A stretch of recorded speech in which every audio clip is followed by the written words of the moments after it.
to dive into chapter 16 of Ingold, which is Society, Nature, and the Concept of Technology. The good news is that in some ways, this chapter, I think, is a bit of a review and a reworking of chapter 15. So in fact, it may be less confusing than chapter 15. And so if you've read chapter 15 and were kind of confused by that, I think this one sorts it out. Sometimes I either assign one or the other, or I put these chapters on the same day to read together. So in some ways, even though you read chapter 14, this will in some ways be a review of something that we did for the last class. So we talked about how the idea of technology in the modern Western view is that, we have it and they don't. And we've come up with a number of words for people that don't have technology, in the way that some of them are more polite than others, but they're basically the same kind of idea, that people who don't have the kinds of technological systems are in some ways either in a backward state or are not as intelligent. That would be the unkind way to put it. Primitive, savage.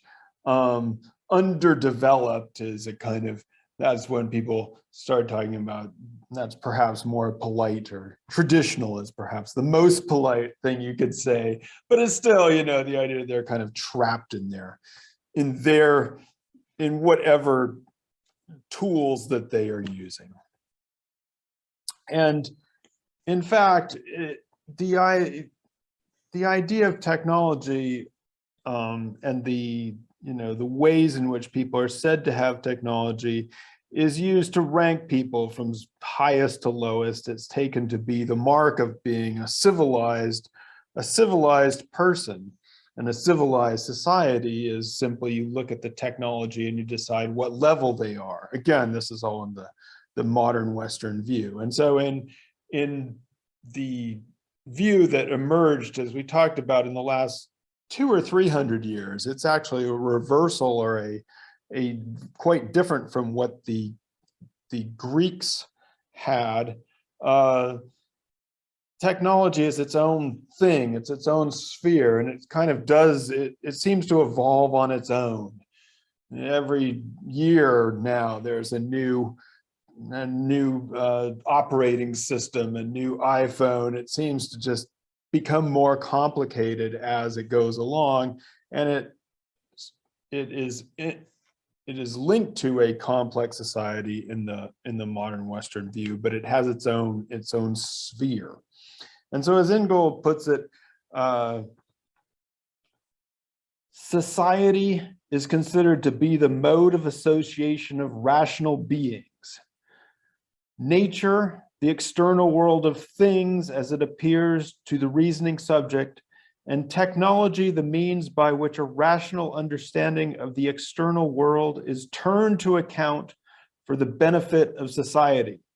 So again, in the typical Western view, we have people associating and being all rational and thinking together, confronting a natural world out there and turning it to our use, turning it to good stuff by the means of technology, the way in which we dominate, acquire, we master nature, we put it to our own use. Now, of course, in the last few years, and perhaps since the 1960s, there's always been that undercurrent in which it seems that that we, in our mastery of things, we seem to be putting more and more chemicals and other things into the environment, and it seems to be coming back to poison us. I was just reading a very sad story of these fertilizers that they were using in Maine and really all across the country that have left what are called forever chemicals in the earth, and then the deer eat them and they get into the water supply. So, a lot of people have called this mastery into question, but the classic idea is we are using we are using our technology in order to master nature, in order to turn it to our purposes. We talked about how anthropology usually doesn't have much to say about technology. There's not a separate technology chapter in your intro to anthropology textbooks. I checked back into the cultural anthropology textbook that we use, and it does have some stuff in it, but there's not actually a separate section. And so, as Ingold says on page 313, having thus been placed outside of society and culture, technology could, so far as most anthropologists were concerned, be safely ignored. It was considered to be just one of those things like climate or ecology that may or may not be a determining factor in human affairs, but whose study can be safely left to others. So if the meteorologists study climate and the ecologists study ecology, technology is what engineers study. If we were to say something about it, we would say, oh no, it's not that others don't have technology, everybody has it. And we might talk about Inca rope bridges and how people in other places were able to domesticate animals and plants and all the wonderful technical skills that people in other parts of the world have. And then, as we talked about in the last class, we certainly want to separate the idea that just because people use simple tools, they have simple minds. And Ingold has a great quote in this chapter about how, in fact, we might do this anthropologically.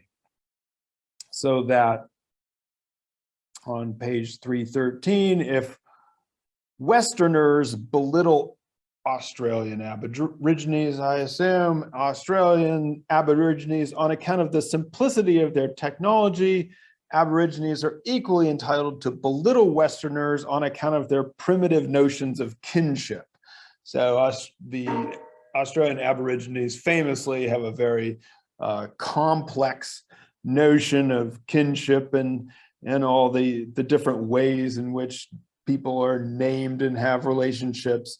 And so the idea is, well, if we make fun of them for just having digging sticks, they can make fun of us for calling everybody uncle and not having two terms to designate, mother's brother from father's brother and all those wonderful things. So we could show that they are, that they have complexity in other places as well.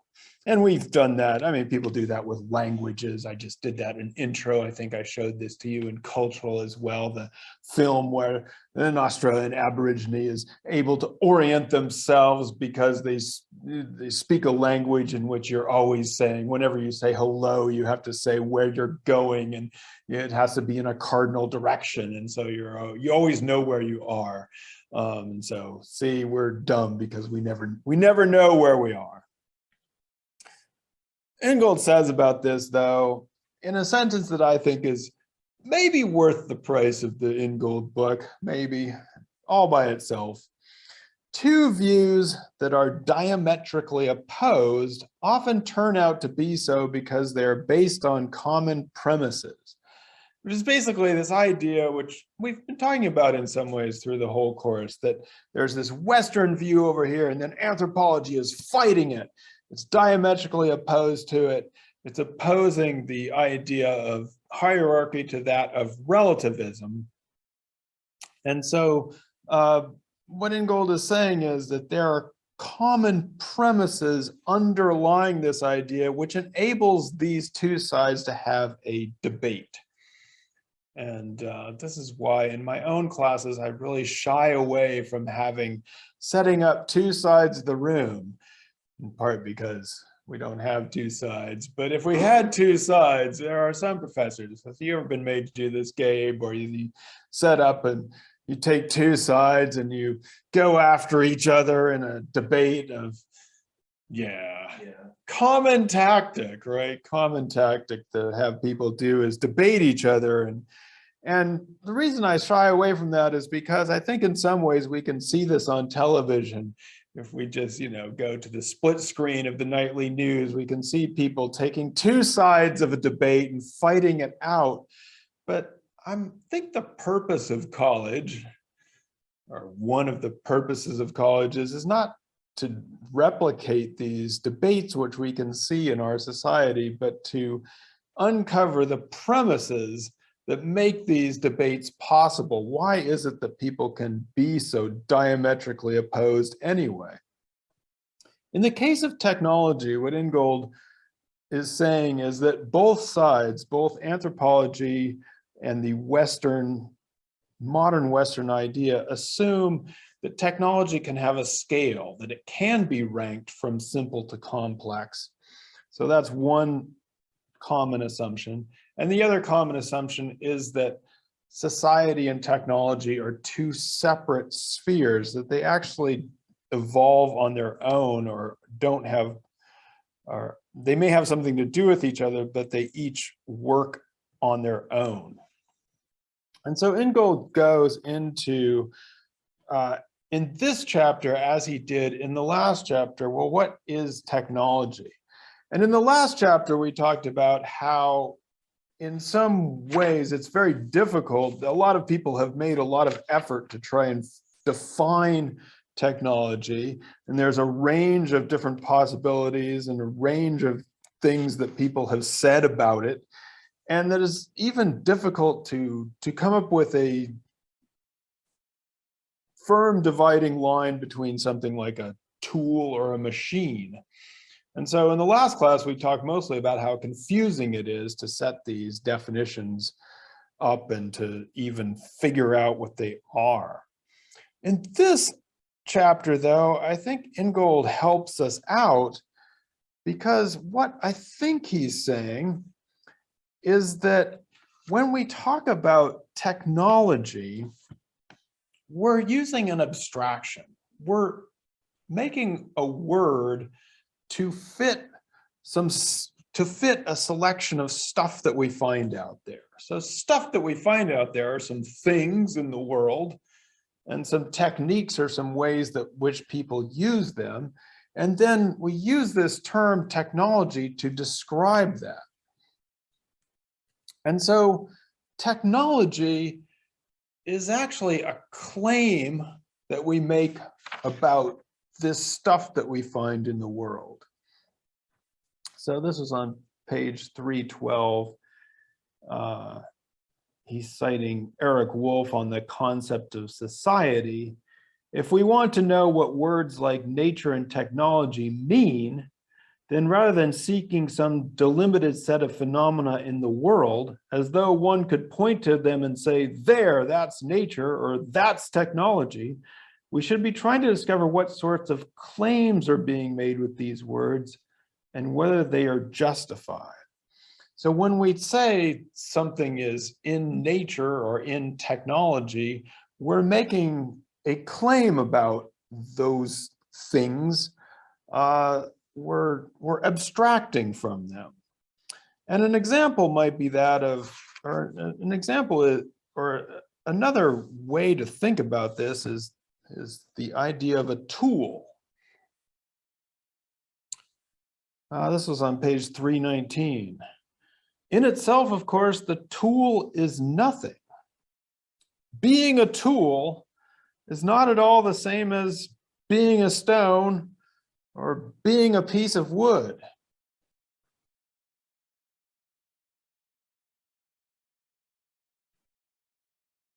Which would be kind of funny, actually, At least, I don't know in what sense it should be funny, but yeah, I don't know. What does it mean when we call somebody a tool now? Does it still mean what it used to mean when I was around, or is it taken on terrible meanings? You haven't heard anyone call anyone so it's not even used anymore. Years, yes. This was much funnier back in the day when people were called this. So, well, I can retire that joke then. So, but Ingold's point is that, when we call something, and now that word has slipped away from its derogatory use, maybe, When we call something a tool, we're making a claim about how it can be used in the world. It's not the same thing as when we say something is a stone or a piece of wood, which may or may not be called into use as a tool. It might just be a stone out there. Oh, good to be updated on that. Now, the implications of this argument are pretty, I guess I would say they're fairly mind-boggling, or they kind of mind-boggle me when I'm reading it. As we talked about in the last class, one of the implications is the idea that machines make history is not correct. They don't make history, it is people that make history, or the machines' answer must surely be that they do not. And that technology is not actually separate from the social world. It's not actually evolving on its own. It's always people who are doing the stuff to make it happen. And so, again, this is where things get a little bit mind-boggling to me, because it's very difficult to get out of a mindset of believing that tools can be ranked from simple to complex. Ingold will take another swipe at this one, I believe in chapter 20, the dynamics of technical change. And so we'll get another chance to call into question this idea that tools can be ranked easily from the simplest to the complex. But it's difficult to get out of that mindset. But what Ingold is introducing here is that instead of thinking of this as simple to complex, is that we have externalized or objectified or made technology into something which is disembedded from our social situation. And we've been thinking a little bit about GPSs and maps here, and I was taking a drive and I was seeing what happened if I just followed, of course, whatever the GPS told me to do. It seemed to be talking to me from a disembedded voice. But then I was going along a route that I knew, so I turned off the voice and I turned on Waze instead. You ever use Waze? Yeah. What do you think about Waze? I feel like most people, no, that's not true. I was gonna say most people use it to see where cops are, like on the road, but I forgot that it also shows you like where traffic is and like if there's accidents anywhere. Yeah, I mean, in this case, I was, the traffic where I was, it is nice to know that a police person has been reported to, although I'm now getting used to where they usually are too, or at least on Route 88. I'm getting used to their spots, so I know where they are now. But it's nice to know that somebody else has told me where it is. This time, people also told me if cars were stopped. They told me about a pothole that had actually been repaired, thank goodness. But then the probably the worst one, or I don't know if it was just, I guess it was one of those, you're getting close to Oneonta when it reported that there was a dead animal on the side of the road. Fortunately, that had also been removed, so I was able to click in not there. I guess one reason I was thinking about Waze is that it's actually a social use of technology, because you're relying on all the other people to put things in and help you out with what is along the way. So in some ways, W-A-Y-S, you could see Waze as a means in which we are extending our perception outward into the world as we drive along. So maybe there are manners in which we can use technology to re-socialize our things like driving experience. But in general, Ingold says that what we've done is usually the opposite. We've disembedded our technology. Ingold makes a a very bold claim here, which is that, as he says, in the strongest possible terms, there is no such thing as technology in pre-modern societies. It's such a bold claim there that he has to immediately say, let me add at once that I do not mean that people in such societies lack tools or technical skills. So he's not saying that, he is actually saying that people in all societies have tools and that they have technical skills, but we should not necessarily label that as a technology, because that is something that, you know, is corresponds to this disembedding that he's been talking about. And that this may apply, as he put at right before that, my thesis in a nutshell is that in the societies we study, perhaps even including our own, technical relations are embedded in social relations. So he has a nice kind of dichotomy, or a kind of nutshell spelling out of what he thinks people have or actually cultivate in the world, which he wants to call technique or skills, which come to us from actually living and being in the world. And he contrasts this with what would be termed or claimed to be a technology, which is more like having a knowledge of objective principles. So on page 316, there's just a nice, very nutshell list of all the things that having skills or technique you're able to have. That it's actually, I should probably just contrast it immediately with technology, so that the techniques are tacit versus being explicit. That is, they're kind of embedded in doing it. They're often difficult to describe, to make explicit, subjective versus subjective, context dependent versus context independent, practical skills versus being able to talk about things. They come from observation and imitation, as opposed to a knowledge that they usually are difficult to transmit through rules and symbols, whereas technology depends on being able to transmit through words and symbols. And they come from knowledge practice, not from, they're difficult to teach outside of their particular context. And Ingold says here that the stuff of technique has been gradually devalued. It's gone down in value, while knowledge of this other kind has been come to be regarded as increasingly indispensable. And this is certainly true for most colleges and universities and academic instruction. We depend upon all these words and symbols and PowerPoints and teaching through outside of a context, rather than trying to situate people in that context-dependent life. Now, for a while, Hartwick College was really trying to play up the experiential learning thing.